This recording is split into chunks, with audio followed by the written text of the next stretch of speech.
And welcome back.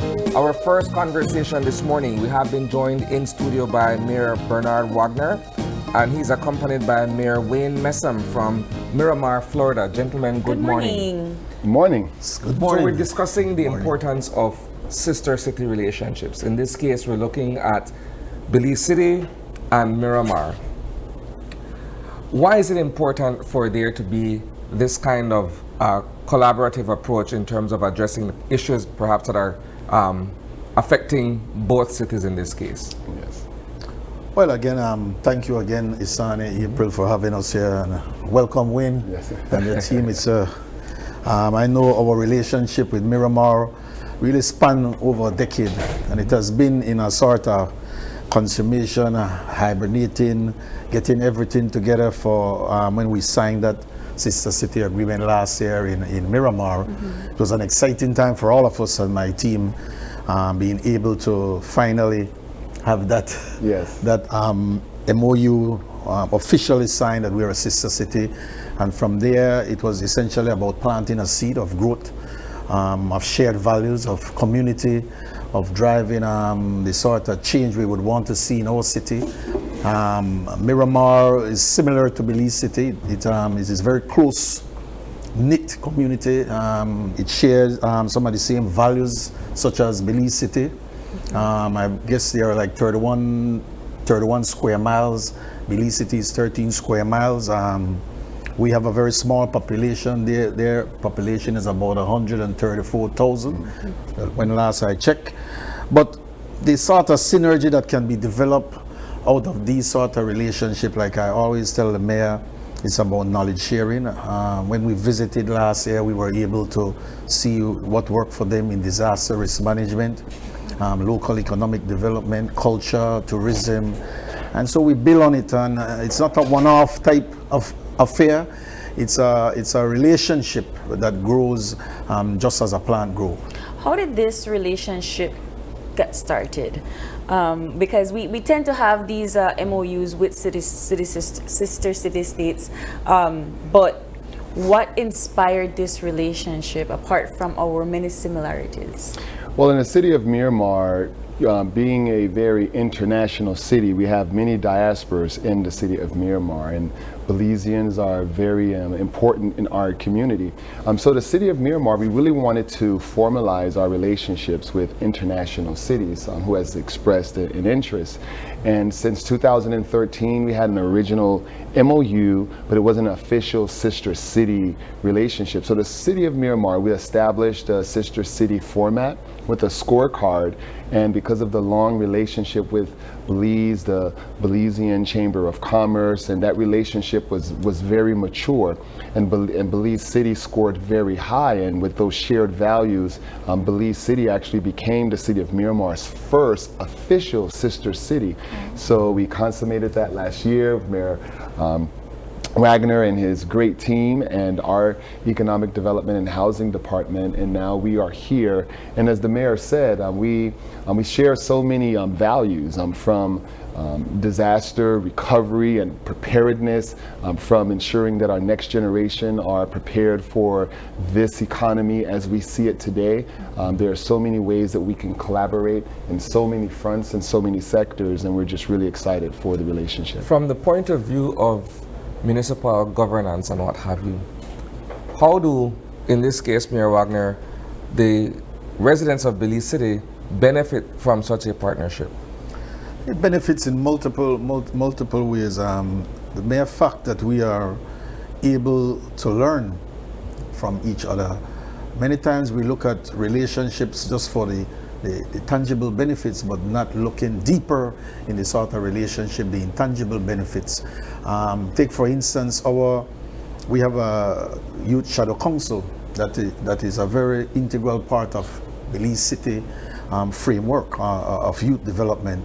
And within the scope of that program, we, along with Miramar, is currently working on an exchange with two of the top young shadow council out of that group to do educational exchange in Miramar come the ending of this summer. So that sort of activity blending with this sort of local economic development, what you can learn in respect to disaster risk management, what you can learn from Miramar in respect to governance, very, very important, what you can learn from them in terms of culture, tourism. Those are the sort of wins for me that is satisfactory for me and my city. And we continue to nurture it because we want to see innovation, we want to see the sort of urban development that is occurring in Miramar. Miramar is a very forward-thinking city, well planned out, and so we can learn how do they drive urbanization and sustainable urbanization, I should say, and take that step from them.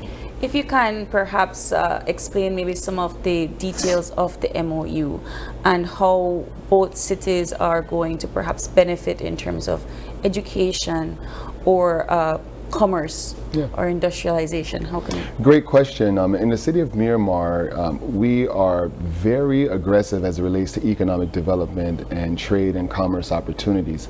The city of Miramar, we have a foreign trade zone where there's tariff-free opportunities for imports. So for example, let's say if you have in your agricultural sector which would like to export products to the US, Miramar, we are equidistant between Port Everglades, which is in Fort Lauderdale, and Port of Miami, 30 minutes from both ports.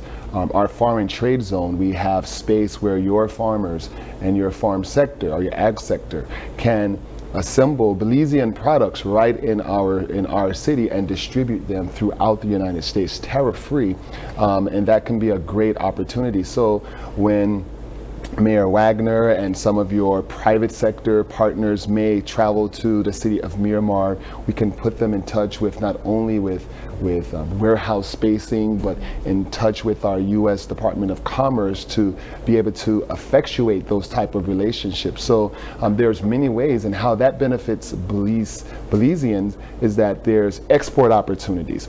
How it benefits the city of Miramar is that our residents have an opportunity to either lease space. That opportunity can create jobs locally in our community. So it's a win-win situation. That is just one example. There's other sectors as well, as Mayor Wagner mentioned earlier, with our youth exchange. We all struggle with having our younger generation to really take advantage of the trade sectors, the engineering sectors.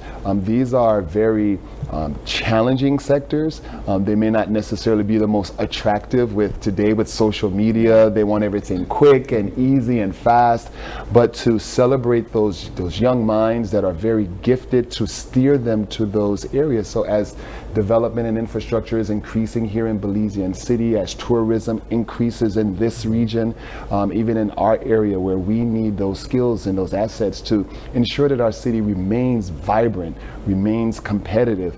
So it's important for us to exchange those ideas and to communicate to the younger generation on how important as well as how lucrative it can be if they seize that moment and opportunity.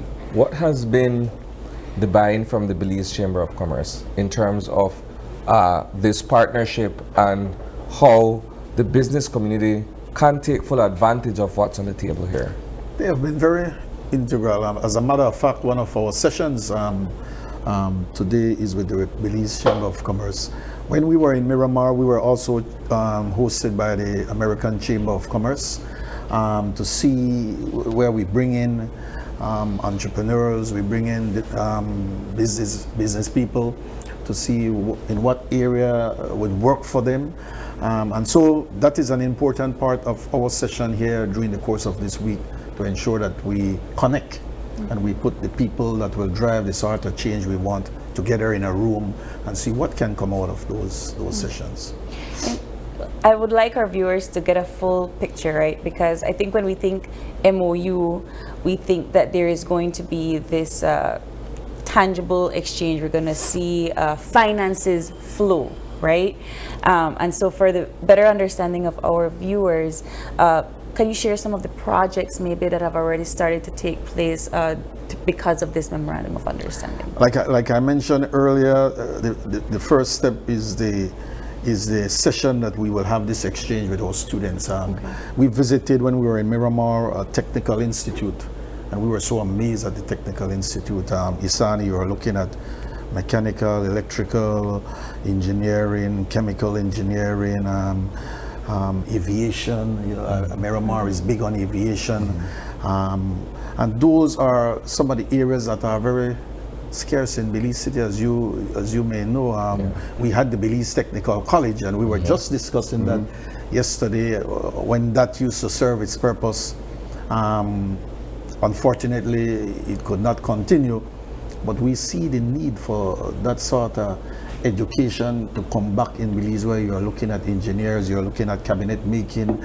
That is what drive a sort of any community. And if you have that scarcity now, we can begin to plant that seed April, where we could have this exchange annually with the Miramar team and see how we could jumpstart to get back to where we were.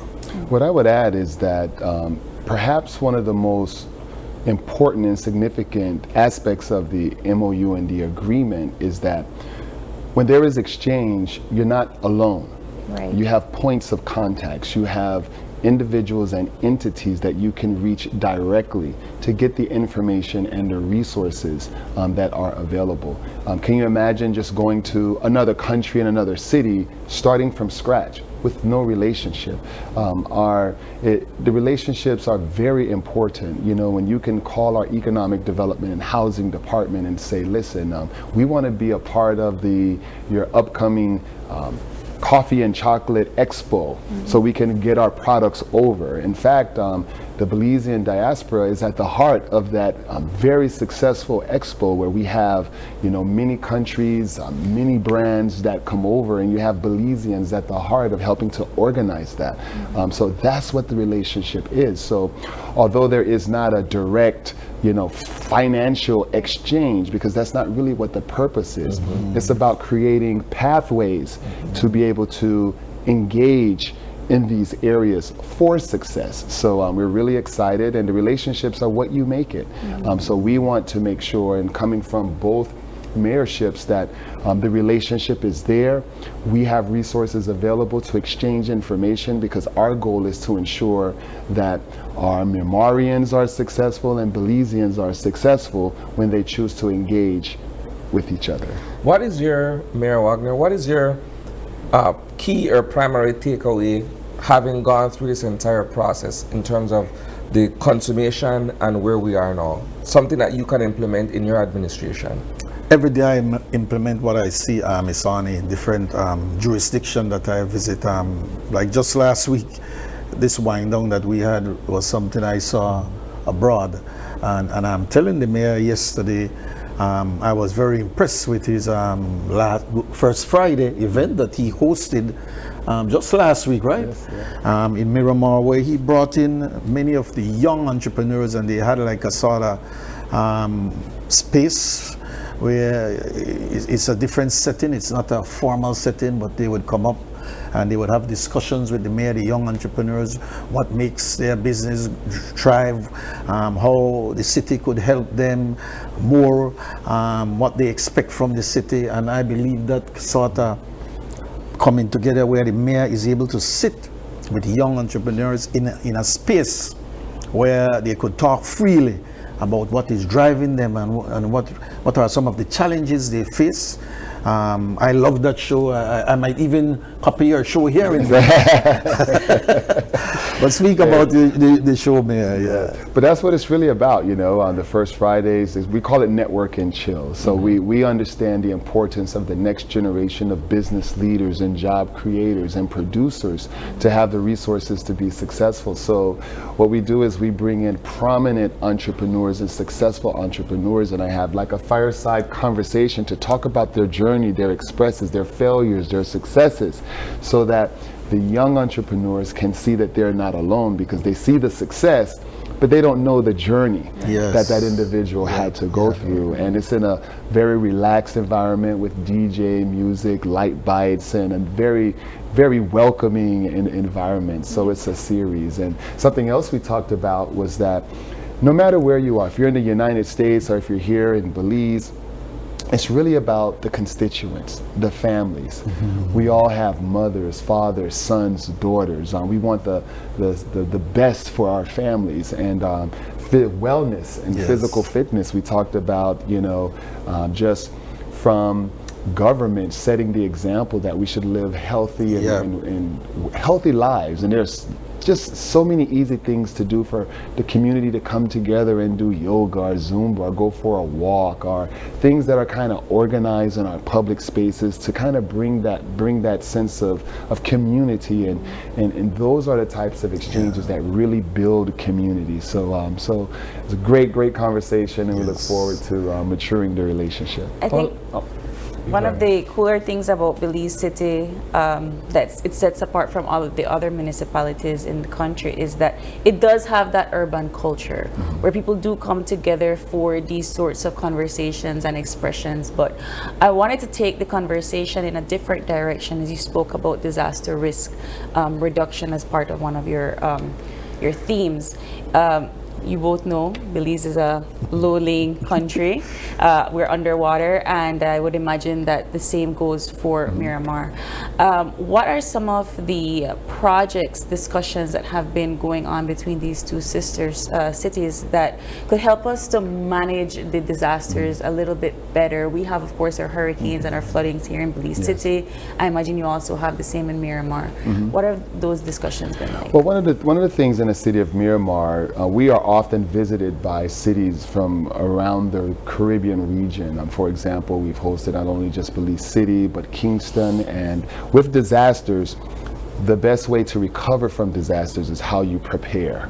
The city of Miramar, we had a Category 5 rated building, our emergency operating center, which is in our police department, where we have an emergency operating center where we prepare for these disasters. We ensure that our infrastructure is correct, is proper. We educate the community in terms of pruning their trees, making sure that we don't have debris blocking storm drainage, catch basins, so water can move where it needs to move. Ensuring every individuals have proper hardening apparatus for their homes in terms of boarding up their windows, having a plan. Don't wait until the storm comes, be prepared.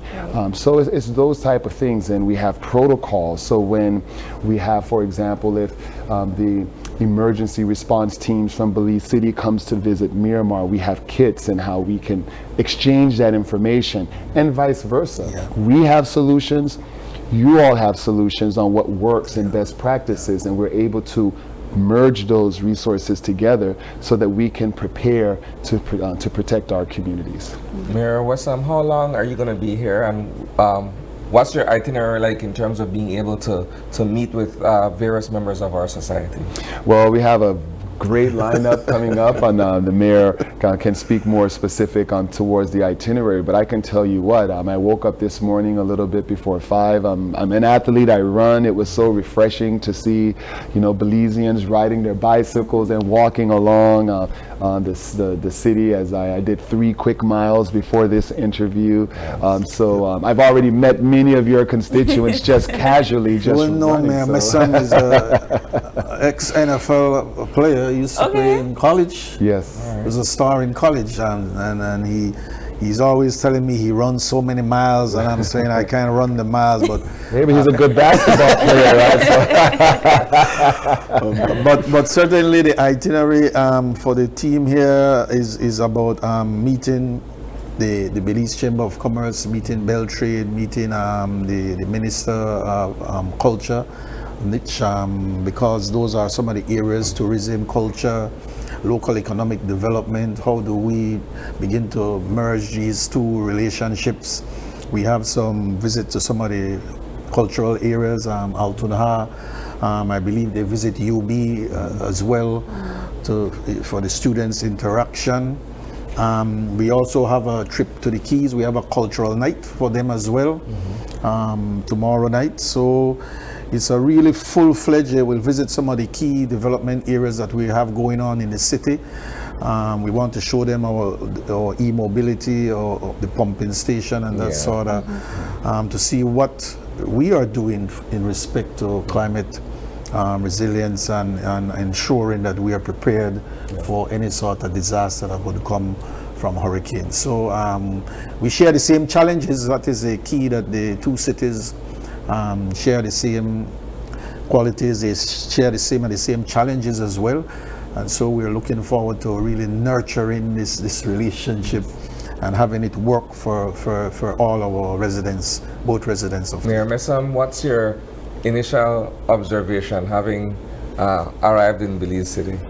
Oh, just the hospitality from the moment we landed. You know, the way our team has been received, the hospitality has just been so genuine. But we didn't expect anything different, because you're Belizeans that live in our city, you know, share and express the same values and culture. So, and that's what's so amazing about the relationship. And I think, and I'm confident that the relationship has already had a great start. And then as we continue to organically connect stakeholders together, long after Mayor Wagner's, myself are out of our positions, that it will continue to go because of that organic relationship. So we're looking forward to the rest of the trip. Well, I hope that you get to have some wonderful Belizean cuisine. Yes. I know you're enjoying the temperature, the music, and so forth, but I know you are handle the man, right? All right. I will. Trust me. Well, thank you so much for visiting us this morning, gentlemen. Thanks. Have a great rest of your trip, Mayor Messam, and we hope to hear more about this project as it continues. Thank you, April. Thank you, Isani. You're welcome. Thank you, Reggie. We're going to take a quick break, and we'll be back with more Open Your Eyes. Don't go away.